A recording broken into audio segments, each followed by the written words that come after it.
አንድ ዛፍ ብቻውን ከፍ ብላ ከታየች እሷን ዛፍ ብዙ ጊዜ ነፋስ እየመጣ ይመታታል። መንግስት ህዝብን ሰምቶ እርምጃ ሲወስድ ደግሞ መንግስት ባለጌ ነው። የኛን ህዝብ ማስደሰት አይችልም ብራታ። ትናንትና ማምሻውን በፌዴራል ፖሊስ ቁጥጥር ስር የዋለውን አዶናይን በተመለከተ የክራይስት አርሚ ኢንተርናሽናል ቤተክርስቲያን ዋና መስራችና ባለራዕይ የሆነው አገልጋይ እዩ ጩፋ በርካቶችን ያነጋገረ መልእክትን በዛሬው ዕለት በቪዲዮ አስተላልፏል።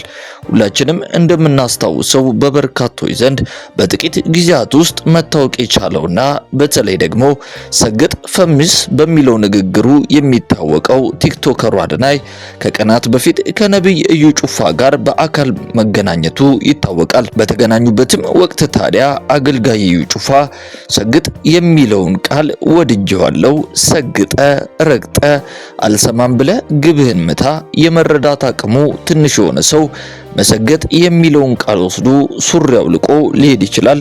ከመቶ ጤነኛ አንድ እብድ አይጠፋም።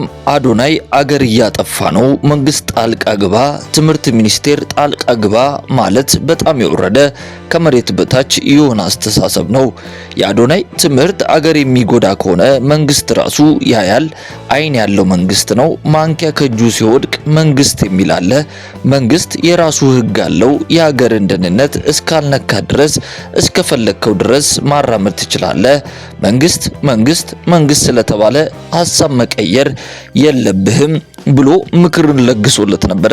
ታዲያ ወንድማችን አዶናይም ምክሩን ተቀብሎ ስግጥ የሚለውን ቃል ወደ ስግጥግጥ በመቀየር ስግጥ የሚለውን ቃል ደግሞ መጠቀም መጀመሩን በቪዲዮ ጭምር በመምጣት ለተከታዮቹ አስታውቆ የነበረ ሲሆን ታዲያ ከዚህ መልእክት በኋላ ትናንትና ማምሻውን ጓደኛው ጃኒን ጨምሮ በፌዴራል ፖሊስ በቁጥጥር ስር ውለዋል። ታዲያ የአዶናይን በቁጥጥር ስር መዋሉን በተመለከተ ነብይ እዩ ጩፋ አንድ መልእክትን በቪዲዮ አስተላልፏል።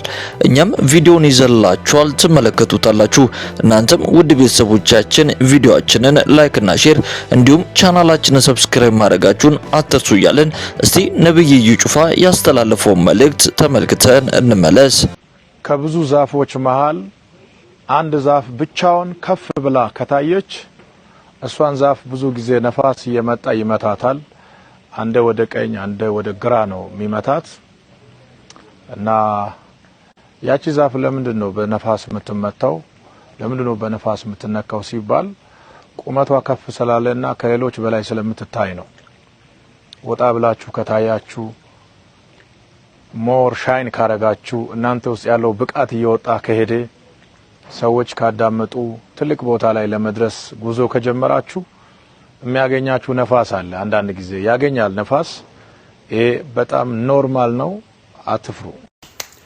በእነ አዶናይ ጉዳይ ምን ሲል ነበር? ህዝብ ምን ሲል ነበር? እስቲ ንገሩኝ፣ ምን ሲል ነበር? አለባበሳቸው ኢትዮጵያ ወጣቶችን ሊያባልጉ ነው፣ አለባበሳቸው እንደዚህ ነው፣ ቲክታክ አዋርድ በቃ የተዋረደ ነው። ያልሰራ ቪዲዮ የለም አይደል? ቲክታክ አዋርድ የተዋረደ ነው፣ ቲክታክ አዋርድ ከነስሙ የተዋረደ ነው ሲል ቆይቶ መንግስት ህዝብን ሰምቶ እርምጃ ሲወስድ ደግሞ መንግስት ባለጌ ነው። የእኛን ህዝብ ማስደሰት አይችልም ብራታ። የእኛን ህዝብ ማስደሰት በፍጹም አይቻልም። ኢምፓሲብል። የኛ ህዝብ የመጨረሻ አስቸጋሪ ሰይጣን የሚበልጠው ህዝብ ነው ስትሉ አልነበር? እስቲ ንገሩኝ። እያንዳንዱ ወጥቶ መንግስት እንደዚህ አይነት የተዋረደ ነገር በኢትዮጵያ ሲሰራ ዝም ብሎ ቁጭ ብሎ ያለ እያላችሁ ስትሳደቡ አልነበር? ነበር አልነበረ? ነበራችሁ። አዋርድ የተባለው እውነትም ከነስሙ አዋራጅ ነው፣ ውርደት ነው። ቲክታክ አዋርድ እያላችሁ ስትሳደቡ አልነበር? እንደው አልነበራችሁ? አበሻን ማስደሰት አትችልም። የፈለገ ነገር መንግስት ሰምቶ የህዝብን ድምፅ ሰምቶ ቆይ አስሬ ምርመራ አረግባቸዋለሁ ሲል አረ ባለው መንግስት እኮ ማለት ይላል። የኛ ህዝብ ማስደሰት አይቻልም። መንግስት ህዝብን አትስማ። የምትፈልገውን እርምጃ እኔው 80% ከመንግስት ጋር ጉቺዬ እኔም ብያለሁ። እንግዲህ ሶሻል ሚዲያ ላይ ሰምተናል። ህዝቡ በሁለት ተከፍሏል። እኔ አልደድብም አልሰግጥም ከሚሉኝ ነው። ብዙ የሃይማኖት አባቶች አንደድብም አንሰግጥም ብልግና ነው። አለባበሳቸው ብልግና ያለበት ነው። የተወሰኑትን ጠርቶ ህዝብ ብለናል። አስተያየት የተሰጠባቸው ሰዎች አሉ አስተያየት ተሰጥቶባቸው ይሄን የተሰጠውን ህዝብ መንግስት አየው። ኦኬ ነዋት ህዝቡ ምናልባት ፖይንት አለው። ህዝቡ ምን አለው? የተናገረው ንግግር ትክክለኛ ነው። ስለዚህ ህዝብ ያለውን እንወስዳለን ብሎ እናጣራ ምርመራ እናደርጋለን ሲል ተመልሳችሁ ደግሞ አቤት አቤት አቤት አቤት ትላል። ይሄ ነው የኛ ህዝብ። ማስደሰታቸው አትችልም። ማስደሰት ማንንም አታስደስትም። ስለዚህ መንግስት ምን ወርቅ ቢያነጥፍ ኢትዮጵያ ላይ ፋንድያ ነው የሚለው። ራሳችሁ እነዚህ ትውልድን ያበላሻል ብላችሁ መልሳችሁ ግን መንግስትን የምትወቅሱ ሰዎች በሰላም ምንድን ነው የምታጨሱት? ውድ የክርስቲያን አዲስ የዩቲዩብ ቻናል ቤተሰቦቻችን የእናንተው መንፈሳዊ ሚዲያ እንግዲህ በመንፈሳዊ ጉዳዮች ላይ እናንተን ይጠቅማሉ፣ ያስተምራሉና ያንጻሉ ብለን የምናስባቸውን ልዩ ልዩ የሆኑ መንፈሳዊ ጉዳዮችን፣ ክስተቶችን እንደዚሁም የተለያዩ መልእክቶችን ወደ እናንተው ውድ ቤተሰቦቻችን የምናደርስበትና የምናቀርብበት የዩቲዩብ ቻናላችን ነው።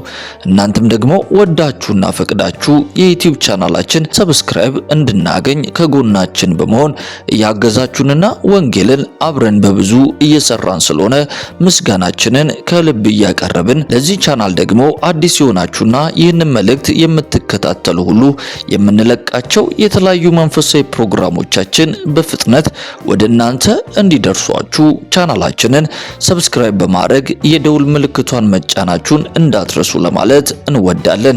የላይክ ምልክቷን በመጫን ደግሞ የምንለቃቸው ልዩ ልዩ ቪዲዮዎች በፍጥነት ሌሎች ሰዎች ጋር እንዲደርሱልን ልታደርጉ ትችላላችሁ። በተጨማሪም ወደ እናንተ በምናቀርባቸው ልዩ ልዩ መንፈሳዊ ይዘት ያላቸው ፕሮግራሞቻችን ላይ የእናንተ የቤተሰቦቻችን አስተያየት ደግሞ የበለጠ እንድንሰራ ስለሚያግዘንና ስለሚያበረታን በሐሳብ ሳጥን መስጫው ቦታ ላይ ሐሳብና አስተያየታችሁን በቅንነትና በጨዋነት ብታስቀምጡልን እኛም የምንመለከተውና ምላሽ የምንሰጥ መሆናችንን ለመግለጽ እንወዳለን። ውድ የክርስቲያን አዲስ የዩቲዩብ ቻናል ቤተሰቦቻችን ዛሬ ወደ እናንተ ይዘን የመጣነው ፕሮግራም ይህንን ይመስል ነበረ። በቀጣይ ፕሮግራሞቻችን ደግሞ እናንተን ይጠቅማሉ፣ ያስተምራሉና ያንጻሉ ብለን በምናስባቸው ሌሎች ልዩ ልዩ አስተማሪ የሆኑ መንፈሳዊ ፕሮግራሞች ዳግመኛ ወደ እናንተ እንደምንመለስ ቃል እየገባን የዛሬው ፕሮግራማችንን እዚህ ላይ እንፈጽም።